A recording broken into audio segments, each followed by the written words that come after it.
Jai Siya Ram. So nice to meet you on this first episode of Unlocking the Ancient Secrets for Achieving our self-proclaimed successes.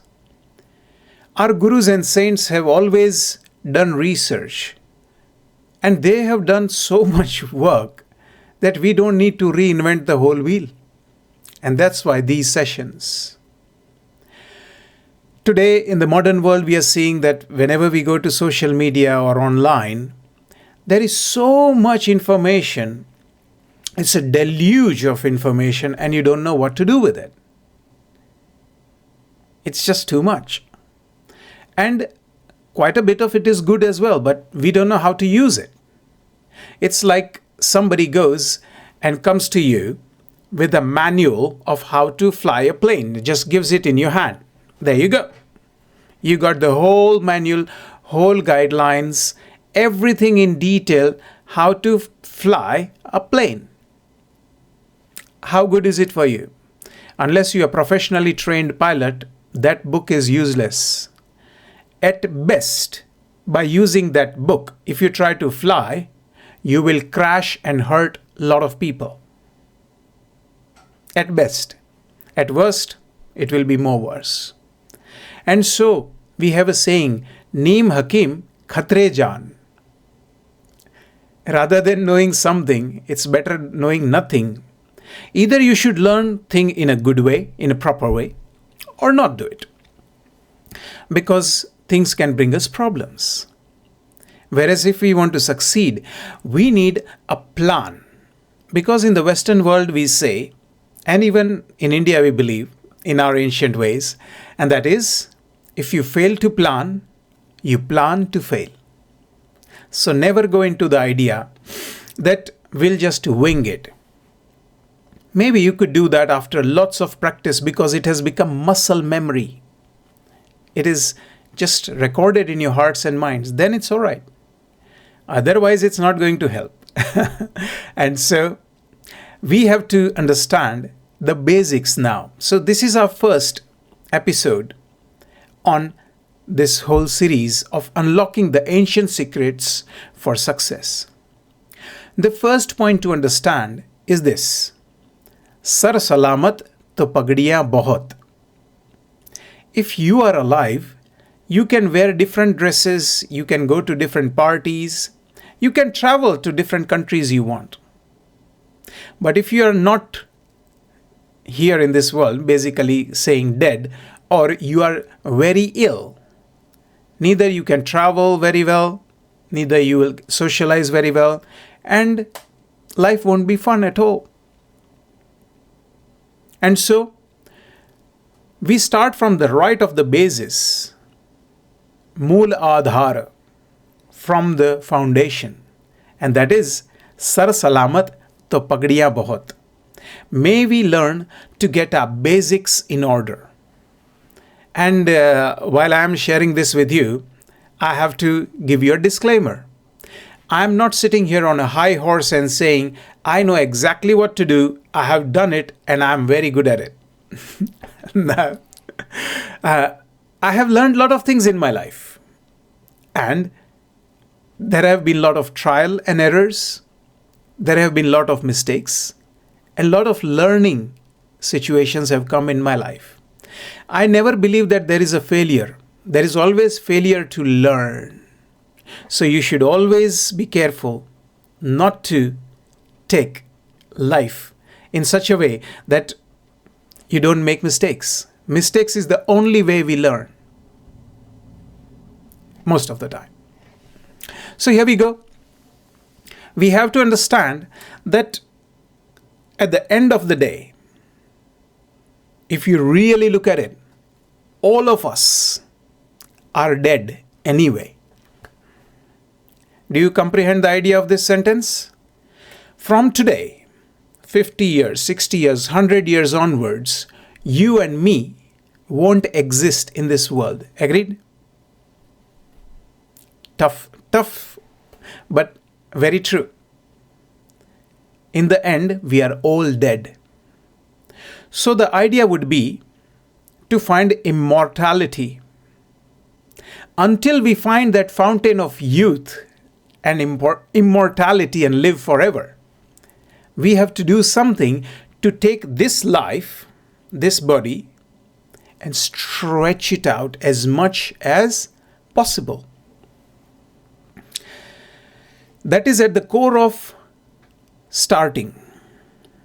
It's like to bake a cake. You need to start with the flour. You need flour first, then other ingredients, and then get the oven ready and do the whole thing. But first, you need raw materials. In a similar way, people think of success as an achievement, but really that's not the achievement. How so? Let me give you a bit of example.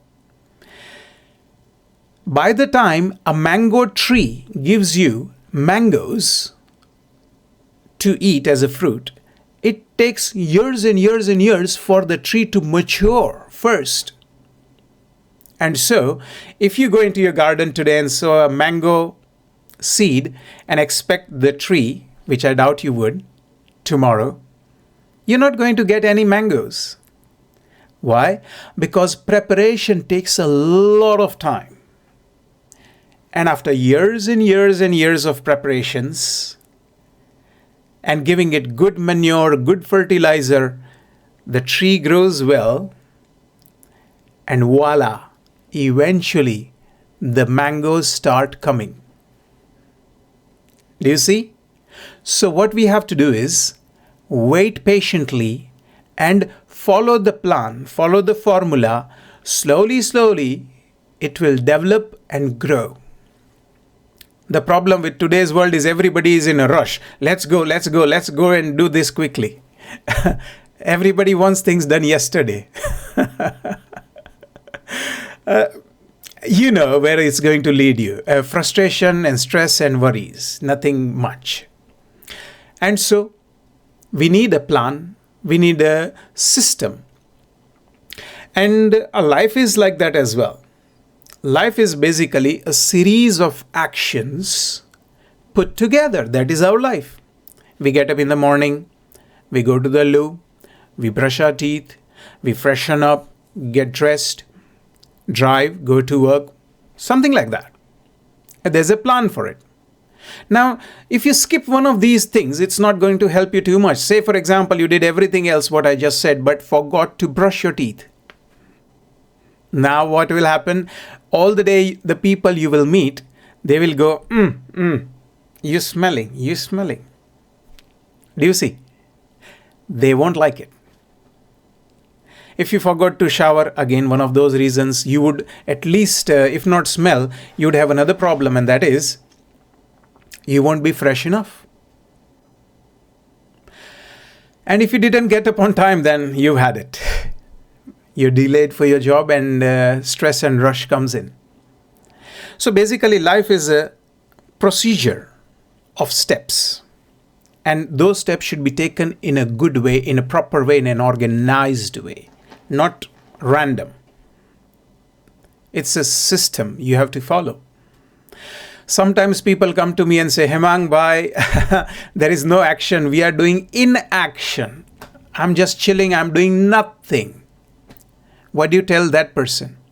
Well, that is also an action.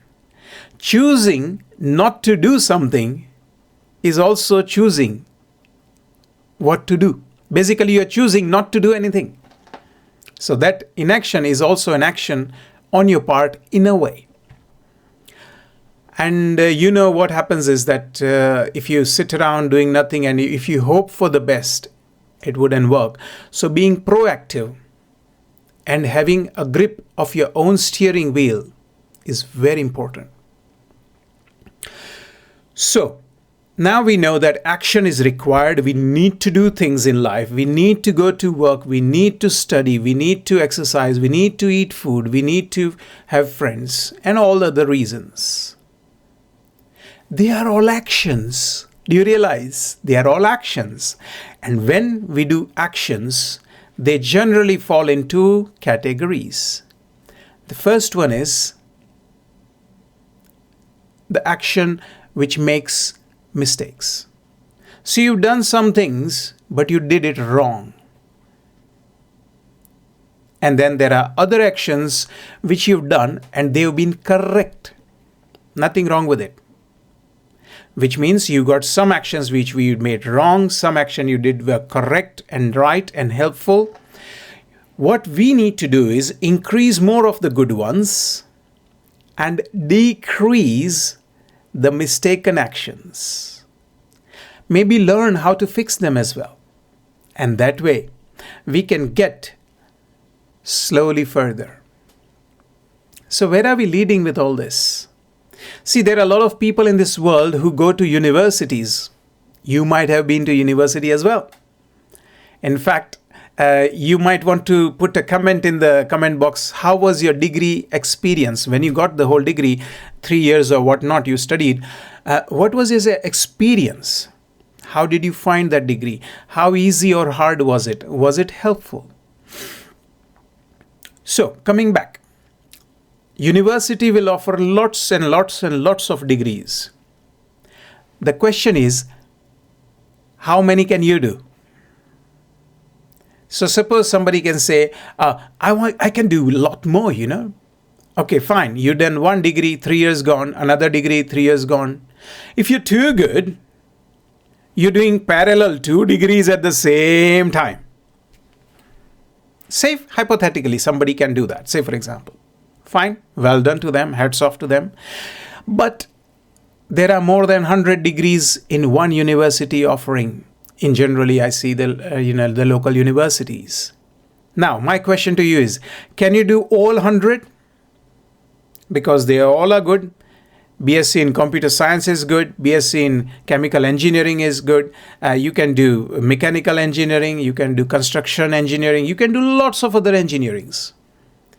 And then there are humanities. There's geographies. There's technology. There's so many hundreds of thousands of degrees. And it would be like a person who is hopping from one place to another, trying to do degree, different degrees. You know what will happen to that person. They will fail in nearly all the degrees. And so we have a saying, Sab sadhe, sab khoye. We should only do sadhana of one. Meaning, we should take a subject and become good at it. Be very good at it. Become master of it if possible.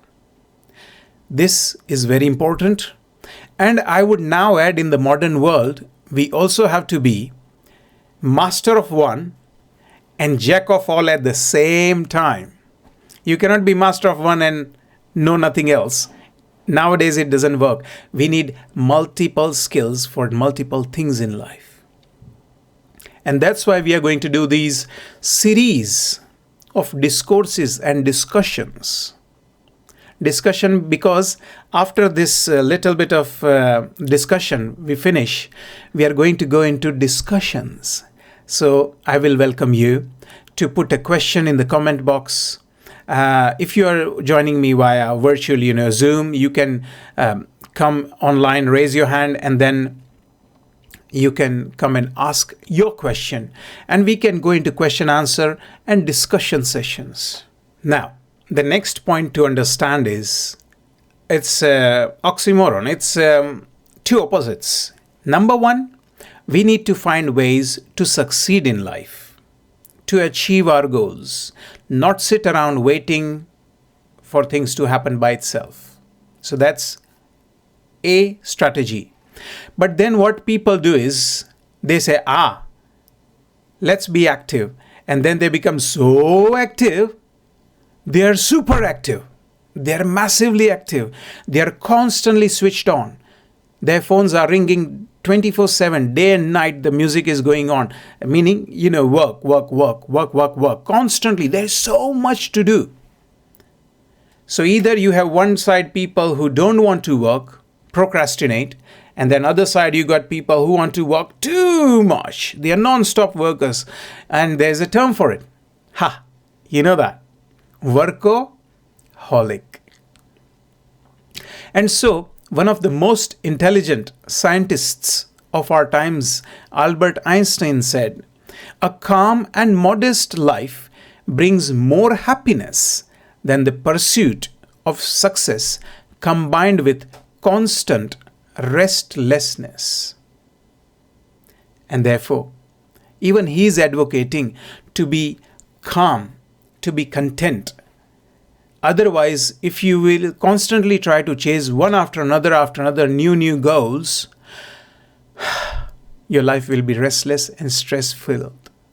Your life will be filled of stress if you do that. And so, our gurus and saints, after doing years and years and years of meditations and researches and introspection and awakenings, came up with the idea. And they created shastras for us, scriptures. They wrote down their experiences. One of the most profound ones for our life is the Ashtanga Yoga by Patanjali Rishi. A saint called Patanjali wrote a tiny book, but I believe it's full of treasures. And that's not the only book we have. And this is not only a research of one saint in one lifetime. Remember, they are all building upon one upon another. Meaning, lots of saints did research, passed it on to another saint. They passed away. Then they passed further the knowledge, the further. And in this way, excuse me, they accumulated millenniums of research. And this is all put for us. The problem is we don't know how to learn it and practice it unless we find a guru in life. That's why we say, Guru bina gati na hoi. So, for today, we are going to focus on three things and completely basic. What is the takeaway? What can we do right now, today, to take one step towards success and joy? Of course, this is a body, this is the engine, this is the system through which we work. This body is our tool. If our tools are broken, they won't work well, or they won't work at all. And so you got to keep your tools in very good shape. Your eyes should be sharp, your thinking should be good, your memory should be nice, your body should work very well, and you should be able to work. Because if your health goes down, what's the point of everything else? It's like somebody saying, I don't want to be richest person in the cemetery. In the funeral parlor, I don't want to be the richest person. And that's very important, that you don't throw the baby out with the bathwater, as we say. So let's go with the body first. This body is relatively very nicely made, and it's one of the most advanced technologies there is. We'll go into that more deeper in other discussions. But believe me, this body is a very complex mechanism. It's a very intelligent mechanism. In fact, if you get a cut or something, your body knows how to fix it. If your bone breaks, your body knows how to join and fix it. You have to allow it to do it.